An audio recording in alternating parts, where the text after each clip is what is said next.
Ciao a tutti, benvenuti su Italiano Vero, il podcast per imparare l'italiano davvero.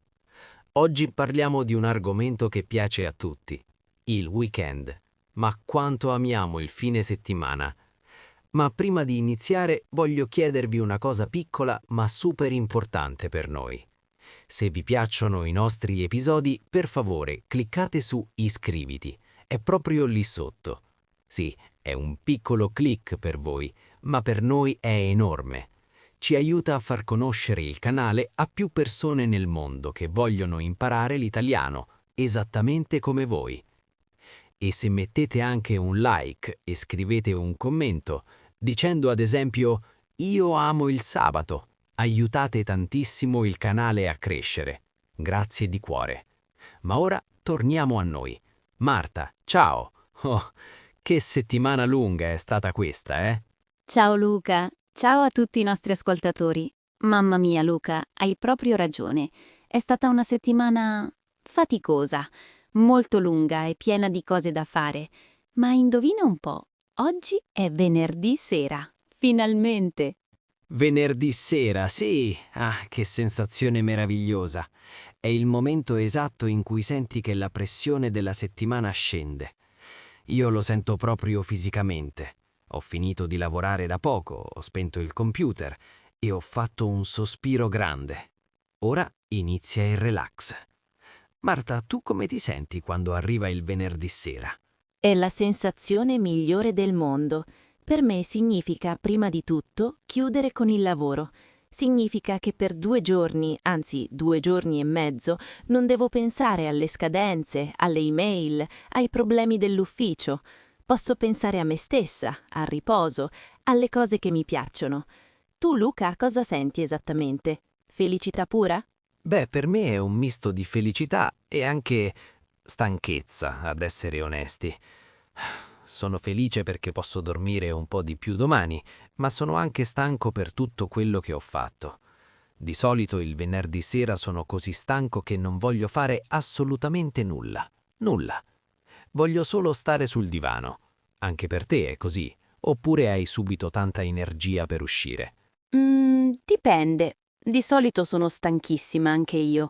Venerdì sera spesso significa pigiama, divano e magari un film semplice, niente di complicato, solo puro relax. Ma a volte, sai, se gli amici mi chiamano per un aperitivo veloce, un po' di energia si trova. Però ammetto che preferisco riposare, specialmente dopo le settimane lunghe come questa. Ma dici, Luca, cosa intendi per stare sul divano? Cosa fai esattamente per rilassarti il venerdì sera?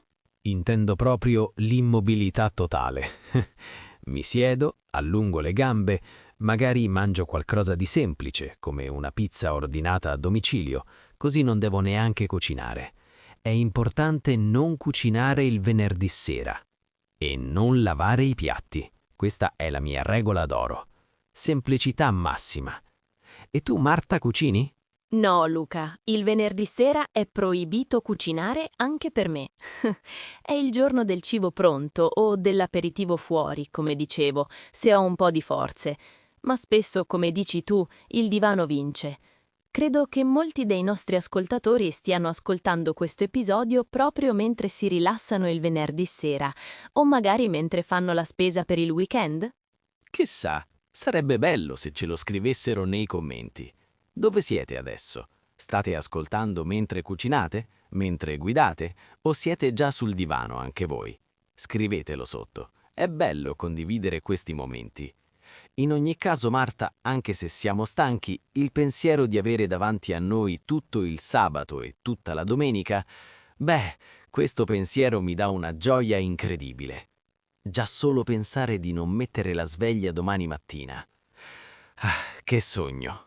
Non me lo dire. Non mettere la sveglia è uno dei piaceri della vita. Ma Luca, tu riesci davvero a dormire tanto di più il sabato mattina o ti svegli presto anche senza la sveglia? Marta, hai toccato un tasto dolente. Purtroppo il mio corpo ha una specie di sveglia interna. Anche se il venerdì sera dico a me stesso domani dormirò fino a mezzogiorno, regolarmente alle 8 del mattino i miei occhi si aprono. Oh, che rabbia! Cerco di stare a letto, mi giro a destra, mi giro a sinistra, ma niente, ormai sono sveglio. Però c'è una grande differenza. Sono sveglio, ma non devo correre. Posso stare a letto a guardare il soffitto o a leggere un po' sul telefono senza l'ansia di fare tardi. Tu invece, Marta, ti alzi subito o resti a poltrire? Io sono una campionessa del poltrire. Resto a letto il più possibile. Mi piace sentire il silenzio della casa il sabato mattina. È un silenzio diverso da quello della settimana. Lo senti anche tu? Sembra che anche i vicini facciano tutto più lentamente. Per me il sabato mattina inizia ufficialmente solo quando sento il profumo del caffè. Quello è il segnale. Ma dimmi Luca, una volta che ti alzi, qual è il tuo primo rito del sabato? Il rito sacro, la colazione lunga. Con calma. Durante la settimana mangio un biscotto al volo, bevo il caffè in piedi e scappo via. Il sabato no. Il sabato preparo la moka con calma, apparecchio la tavola con la tovaglia bella, magari apro anche la finestra per far entrare un po' d'aria fresca e mi godo ogni sorso. È il momento in cui inizio a pianificare la giornata. Ah, che bello! E di solito dopo la colazione mi piace uscire a fare 2 passi. Tu esci o resti in pigiama fino a pranzo? Oh, ammetto che il pigiama è molto tentatore. Però il sabato mattina mi piace andare al mercato o fare una passeggiata in centro. C'è un'energia bellissima. La gente non corre, cammina. Si vedono le famiglie, le coppie che portano a spasso il cane. Mi piace guardare le vetrine senza fretta. E poi c'è la spesa. Fare la spesa con calma, scegliendo bene la frutta e la verdura, è quasi terapeutico per me. Non è uno stress come il martedì sera dopo il lavoro, è un piacere. Concordi? Assolutamente. Fare la spesa il sabato mattina è un classico italiano. Si incontrano i vicini, si scambiano 2 parole. E come va? Tutto bene, e lei? È un momento molto sociale. Ma ascolta Marta, so che molti dei nostri amici che ci ascoltano da casa magari usano il sabato mattina proprio per pulire casa o fare le lavatrici. Ah, purtroppo, anche questo fa parte della routine del weekend. Tu sei una di quelle che dedica il sabato alle pulizie? Purtroppo sì, Luca, bisogna pur farlo. Però ho un trucco. Metto la musica a tutto volume o ascolto un podcast, magari proprio italiano vero. Così pulire diventa meno noioso. È un ottimo modo per imparare l'italiano mentre si fa qualcosa di pratico. A proposito, amici, se state pulendo casa proprio ora, fatecelo sapere. Mettete un like se anche voi usate il sabato per rimettere in ordine la vostra vita. Aiuta molto il morale sapere che non siamo soli in questo, vero Luca? Verissimo. Mettere ordine in casa aiuta a mettere ordine nella testa. Però, una volta finite le pulizie, arriva la parte migliore del sabato, il pomeriggio. Il pomeriggio è il momento della libertà totale. C'è chi va in palestra, chi va al cinema, chi va a visitare i parenti. Io, ad esempio, adoro fare una gita fuori porta se il tempo è bello. Prendere la macchina e andare al lago o in un piccolo borgo antico. Tu cosa preferisci fare nel pomeriggio di sabato? Ah, le gite fuori porta sono meravigliose. L'Italia è piena di posti incredibili a soli 30 minuti da casa. Ma se devo essere onesta, a volte il mio sabato pomeriggio perfetto è molto semplice. Un buon libro, una tazza di tè e il gatto sulle ginocchia. È il mio modo per ricaricare le pile. Mi piace sentire che il tempo scorre lento, senza impegni sociali obbligatori. Ma sai cosa mi piace di più? Quel momento verso le 6 del pomeriggio, quando il sole inizia a scendere e si comincia a pensare «Cosa facciamo stasera?» Oh, l'ora dell'aperitivo. È quello il momento magico del sabato. La città si trasforma, le luci si accendono e tutti hanno voglia di stare insieme. È incredibile come cambi l'umore di tutti noi. È vero, Luca. È come se il sabato pomeriggio fosse un lungo respiro profondo prima del divertimento della sera. Ma di questo dobbiamo parlare meglio, perché il sabato sera italiano è un vero e proprio rito, quasi una missione. Esatto, una vera missione. Il sabato sera in Italia inizia quasi sempre con l'aperitivo. Che bella parola, aperitivo. Significa incontrarsi verso le 7 di sera. Si beve qualcosa, magari uno spritz o un succo di frutta, e si mangiano delle piccole cose, patatine, olive, pezzetti di pizza.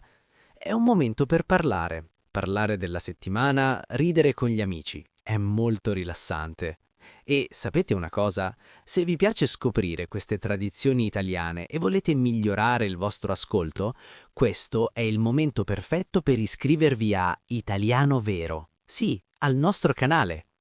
Cliccate sul pulsante dell'iscrizione, è gratis e ci aiuta moltissimo a creare nuovi video per voi. Marta, dopo l'aperitivo, di solito cosa fai? Vai a cena fuori? Certo, Luca. L'aperitivo apre lo stomaco, come diciamo noi in Italia. Dopo l'aperitivo, la tradizione del sabato sera è una sola: la pizza. Andare in pizzeria con gli amici è un grande classico. La pizzeria è quasi sempre un posto rumoroso, allegro, pieno di vita. E la pizza, la pizza. Semplice, con pomodoro e mozzarella o piena di ingredienti. È il cibo perfetto per stare insieme. Voi che ascoltate, quale pizza preferite? Scrivetelo nei commenti. Ci piace moltissimo leggere i vostri gusti e magari imparare qualcosa di nuovo. Ma Luca, dopo la pizza, tu sei uno che fa serata? Oh, fare serata. Che bella espressione. Significa uscire, andare a ballare, bere qualcosa in un bar e tornare a casa molto tardi, magari alle 3 o alle 4 del mattino. Ecco, io non faccio più serata, o almeno la faccio molto raramente. Dopo la pizza mi piace fare una passeggiata, camminare un po' in centro, prendere un gelato se è estate e poi tornare a casa. Verso mezzanotte sono già a letto. Mi piace dormire, lo sai. E tu, Marta, fai ancora serata o preferisci il letto? A volte sì, faccio serata. Se c'è una bella festa o un concerto, mi piace ballare con gli amici. Ma hai ragione, Luca. Anche io preferisco tornare a casa presto la maggior parte delle volte. Perché il sabato sera è bello, molto divertente, ma la domenica mattina è sacra. La domenica in Italia è un giorno speciale. Le strade sono vuote, i negozi sono chiusi, c'è una pace incredibile nell'aria. Ti svegli la domenica mattina e sai che oggi non devi fare assolutamente niente. Niente di niente. La domenica è il giorno del riposo assoluto, ma è anche il giorno della famiglia e del cibo. Molto, molto cibo. Mentre il sabato è per gli amici, la domenica spesso è per i parenti. Si va a pranzo dai nonni o dai genitori. E non è un pranzo veloce, oh no, è un pranzo che dura ore. Si inizia all'1 e si finisce alle 4 del pomeriggio. Antipasti, primo, secondo, dolce, caffè. È una lunga maratona. Una maratona deliziosa, però. Il pranzo della domenica è una vera tradizione italiana. La mamma o la nonna cucinano per ore. C'è il profumo del sugo di pomodoro in casa fin dal mattino presto. È un modo per dire ti voglio bene attraverso il cibo. Si sta tutti seduti al grande tavolo, si parla molto, si discute, si ride tutti insieme. E dopo questo pranzo enorme, dopo aver mangiato così tanto, indovina cosa succede, Luca? Esatto, succede l'unica cosa possibile in quella situazione. Arriva un gran sonno.